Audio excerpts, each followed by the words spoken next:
आखिरकार गुजरात चुनाव के प्रचार में बुलडोजर की एंट्री हो ही गई। गुजरात विधानसभा चुनाव को लेकर राज्य में चुनाव प्रचार की सरगर्मियां बढ़ती जा रही हैं। अधिकतर पार्टियां जोर शोर से चुनाव प्रचार में जुट गई हैं। ऐसे में बीजेपी गुजरात चुनाव में प्रचार के लिए यूपी वाला फॉर्मूला अपना रही है। उसी के चलते सूरत की सड़कों पर इन दिनों बुलडोजर घूमता देखा जा रहा है। आज यूपी के मुख्यमंत्री योगी आदित्यनाथ प्रचार के लिए सूरत पहुंचने वाले हैं। वो चौरियासी विधानसभा और उससे सटी लिंबायत विधानसभा के वोटर्स को संबोधित करने वाले हैं। सीएम योगी की चुनावी सभा में लगभग 50,000 लोगों के जुटने की उम्मीद की जा रही है। इससे पहले यूपी विधानसभा चुनाव में बाबा के बुलडोजर वाला फॉर्मूला बीजेपी के लिए बेहद कामयाब रहा था। उसके बाद से अब तक यूपी में अपराधियों पर बुलडोजर चलने का सिलसिला जारी है। ऐसे में ये देखना दिलचस्प होगा कि यूपी के बाद अब गुजरात बुलडोजर वाला दांव कितना कामयाब होता है। ज्ञानवापी केस में गुरुवार को वाराणसी कोर्ट का फैसला आते ही हिंदू पक्ष में खुशी की लहर दौड़ गई। कोर्ट ने मुस्लिम पक्ष की याचिका को खारिज करते हुए हिंदू पक्ष की याचिका को सुनवाई योग्य माना। मुस्लिम पक्ष की ओर से जोर देकर कहा गया था कि हिंदू पक्ष की याचिका पर सुनवाई नहीं होनी चाहिए, लेकिन कोर्ट ने साफ कर दिया कि सुनवाई संभव है। हिंदू पक्ष की ओर से याचिका में 4 अहम मांगे रखी गई थी, जिसमें तत्काल प्रभाव से भगवान आदि विश्वेश्वर शंभु विराजमान की नियमित पूजा शुरू करने, पूरे ज्ञानवापी परिसर में मुसलमानों के प्रवेश पर पाबंदी लगाने, पूरा परिसर हिंदुओं को देने और मंदिर के ऊपर बने विवादित ढांचे को हटाने की मांग शामिल है। इस मामले में अगली सुनवाई 2 दिसंबर को होगी। मैं ये जानता हूँ कि सच सच होता है, सच को किसी घेरे में दबाया नहीं जा सकता है और कोई भी व्यक्ति स्पष्ट तौर पर देख सकता है। एक अंधा व्यक्ति भी दीवालों को छू के बता सकता है कि वो हिंदू मंदिर है।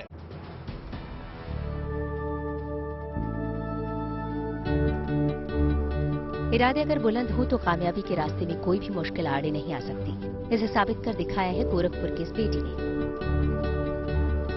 मुंडेरा गांव की रहने वाली यशी कुमारी सेरेब्रल पाल्सी से पीड़ित है। दायां हाथ और पैर के ठीक से काम नहीं करने के बावजूद यशी ने हौसला नहीं खोया। इसने अपने बाएं हाथ से लिखने और दूसरे काम का अभ्यास शुरू किया और अब डॉक्टर बनकर दूसरों की सेवा करेगी। नीट क्वालिफाई कर यशी ने कोलकाता के नामचीन मेडिकल कॉलेज में दाखिला लिया है। यशी ने बचपन से डॉक्टर बनने का सपना देखा था। शारीरिक कमजोरी के बावजूद अपने हौसले और जुनून से अपने कदम उस तरफ बढ़ा दिए हैं। उसकी ये कामयाबी किसी मिसाल से कम नहीं है। लोग बोलते थे मुझे बहुत सारे लोग, ठीक है ना, बहुत परेशान बेचारी है, ये है वो है, पर नहीं, मुझे था कि नहीं, अगर हम सोचे हैं मेरा ये सपना है डॉक्टर बनने का तो मुझे पूरा करना है और हमको बनना है किसी भी हाल में। महज 7 साल की उम्र में कराटे का ये हुनर, अपने शानदार प्रदर्शन की बदौलत ये बच्ची इंटरनेशनल जूनियर कराटे की चैंपियन बनी। गोवा में आयोजित इस प्रतियोगिता में 7 साल की सामिया मजीद नाम की इस बच्ची ने कई देशों के प्रतिभागियों को मात दी। जापान, नेपाल और बांग्लादेश के अपने प्रतिद्वंदियों को हराकर सामिया ने गोल्ड मेडल पर कब्जा जमाया। इतनी कम उम्र में ये उपलब्धि हासिल कर सामिया ने न सिर्फ जम्मू कश्मीर बल्कि देश का नाम भी रोशन किया है।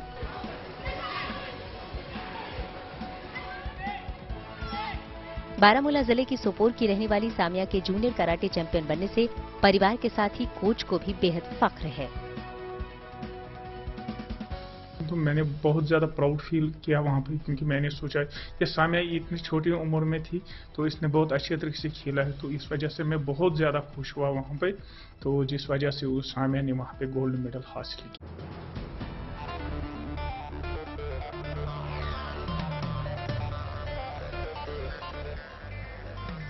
भारत और न्यूजीलैंड के बीच आज खेला जाएगा T20 सीरीज का पहला मुकाबला। वेलिंगटन में दोपहर 12 बजे मैच शुरू होगा। टीम इंडिया और न्यूजीलैंड के बीच T20 की 3 मैचों की सीरीज और 3 वनडे मैचों की सीरीज होनी है। T20 सीरीज की कप्तानी हार्दिक पांड्या तो वनडे सीरीज की कप्तानी शिखर धवन को सौंपी गई है। रोहित शर्मा, विराट कोहली, KL राहुल, दिनेश कार्तिक, रविचंद्रन अश्विन समेत कई सीनियर इस सीरीज का हिस्सा नहीं है।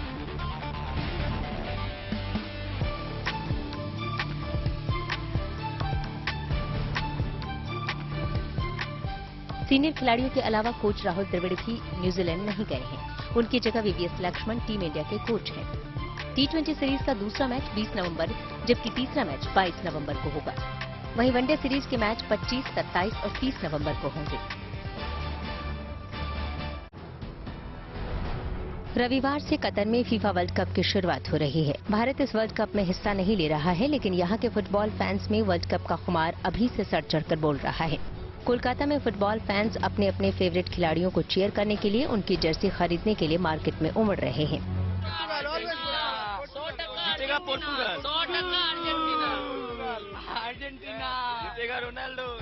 यहाँ फैंस ने वर्ल्ड कप में अपनी अपनी टीमों का चुनाव कर लिया है और अच्छी टीम को सपोर्ट करने के लिए वो लोग अलग अलग देशों के झंडे और जर्सी खरीद रहे हैं।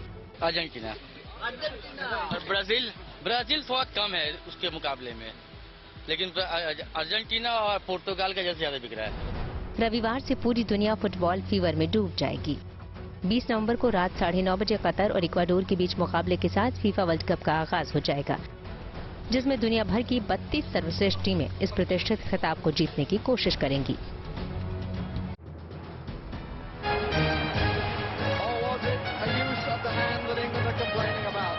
उन्नीस 1986 के फुटबॉल वर्ल्ड कप के क्वार्टर फाइनल मुकाबले में डियागो मैराडोना का किया गया ये गोल फुटबॉल के इतिहास में अमर है।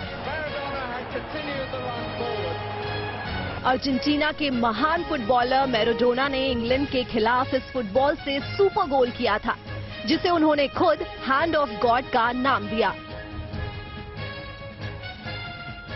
36 साल बाद एक बार फिर इस फुटबॉल की चर्चा है। इस बार फुटबॉल की नीलामी ने दुनिया भर के फुटबॉल प्रेमियों का ध्यान अपनी ओर खींचा है। लंदन में हुए ऑक्शन में ये फुटबॉल 20 करोड़ रुपए में नीलाम हुई है। 2 साल पहले डियागो मैराडोना दुनिया को अलविदा कह चुके हैं, मगर इस फुटबॉल को 1986 के मैच में रेफरी रहे ट्यूनीशिया के अली बिन नासिर ने अपने पास रख लिया था, जिसे 36 साल बाद अब नीलाम किया गया है।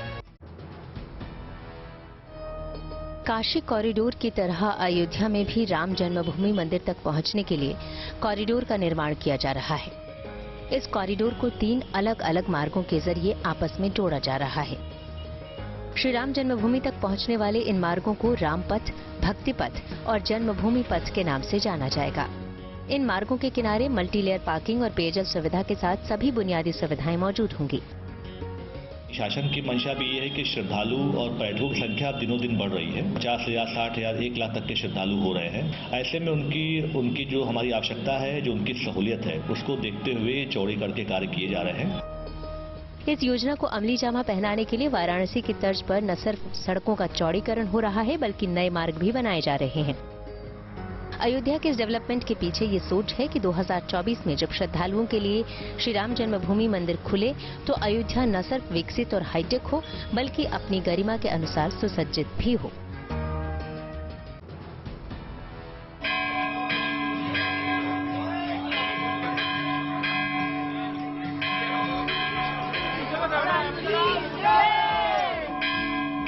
केदारनाथ के बाद बद्रीनाथ धाम में भी आस्था का ये सैलाब अब थमने वाला है, क्योंकि भगवान बद्री विशाल के कपाट बंद होने की घड़ी नजदीक आ गई है। शनिवार को विधि विधान से पूजा पाठ के बाद बद्रीनाथ धाम के कपाट भी शीतकाल के लिए बंद कर दिए जाएंगे। मंदिर के कपाट को बंद करने से पहले होने वाली पंच पूजाओं का दौर जारी है। 19 नवंबर को पूजा के बाद बद्रीनाथ धाम के कपाट शाम 3:35 पर बंद कर दिए जाएंगे। खास बात यह है कि इन पंच पूजाओं के शुरू होने से पहले बद्रीनाथ धाम में हुई सीजन की पहली बर्फबारी ने इस देवधाम की सुंदरता में 4 चांद लगा दिए। यात्रा के अंतिम दौर में भी दर्शन के लिए पहुंचे श्रद्धालुओं का जोश और उत्साह देखते ही बना। उत्तराखंड की ये तस्वीरें देखिए, ऊंची ऊंची पहाड़ियों पर बर्फ की चादर। इन्हें देख ये समझा जा सकता है कि मौसम का मिजाज क्या है। चमोली में इस बार नवंबर में ही बर्फबारी का दौर शुरू हो गया है। ठंड का असर बद्रीनाथ और नीति घाट में भी देखने को मिल रहा है। ऊंचाई वाली जगहों पर पारा लुढ़क चुका है। पानी की सतह पर यहाँ बर्फ की चादर देखने को मिल रही है। यहाँ तक कि बाल्टियों में रखा पानी भी पूरी तरह से जम जा रहा है। सर्दी का सितम बद्रीनाथ धाम की शेष नेत्र झील पर दिखाई दे रहा है। पारा इतना लुढ़क गया है कि झील का पानी जमकर कांच की तरह दिखने लगा है। कड़ाके की सर्दी पड़ने के बावजूद यहाँ पर्यटकों की भीड़ मौसम का आनंद उठाते दिख रही है। वहीं दूसरी तरफ 2 दिनों बाद बद्री विशाल के कपाट बंद होने वाले हैं, लिहाजा श्रद्धालुओं में दर्शन करने का उत्साह भी देखने को मिल रहा है। बैजनाथ में काफ़ी ठंड है, जिस हिसाब से मौसम बदल रहा है तो उस हिसाब से कुछ टाइम बाद यहाँ पे बर्फ़ भी पड़ सकती है और धीरे धीरे अब लोग भी यहाँ से निकल रहे हैं।